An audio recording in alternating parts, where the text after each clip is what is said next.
Hello, കുറേ നാൾക്ക് ശേഷം ഞാൻ പാനിപ്പൂരി കഴിക്കാൻ വേണ്ടി വന്നേക്കാണ് കേട്ടോ.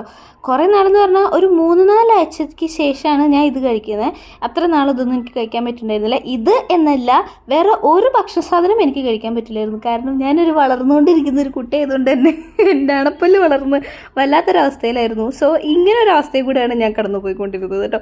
അപ്പോൾ അതിന് ശേഷം ഒരു 1-1.5-2 ആഴ്ച സ്റ്റിച്ച് വായിലുണ്ടായിരുന്നു. അപ്പോൾ അതിന് ശേഷം സ്റ്റിച്ച് വെട്ടി വരുന്ന വഴിക്ക് ആഘോഷിക്കാൻ വേണ്ടിയിട്ട്, സ്റ്റിച്ച് വെട്ടിയത് ആഘോഷിക്കാൻ വേണ്ടിയിട്ടൊന്ന് പാനിപ്പൂരി കഴിക്കാൻ കയറിയതാണ് കേട്ടോ. പാനിപ്പൂരി കഴിക്കാൻ ഭയങ്കര തിരക്കായിരുന്നു. അപ്പോൾ ഭയങ്കര സ്പീഡിൽ കഴിക്കണ്ടേ, അത്രയും സ്പീഡ് എൻ്റെ വായിക്കായിട്ടില്ല.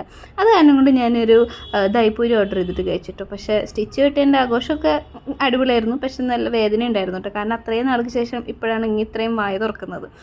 അങ്ങനെ ഈ ഷോപ്പിൽ നിന്നാണ് ഞാൻ മിക്കപ്പോഴും പാനിപ്പൂരി കഴിക്കുക കേട്ടോ. അടിപൊളി ഷോപ്പാണ്, നല്ല പാനിപ്പൂരിക്ക് ഭയങ്കര ഫേമസ് ഷോപ്പാണ്. ഭയങ്കര തിരക്കാണ്ടപ്പോൾ എനിക്ക് മനസ്സിലായില്ലേ. അപ്പോൾ ഇനി ബാക്കിയുള്ള വീഡിയോസ് വരുന്നതായിരിക്കും കേട്ടോ.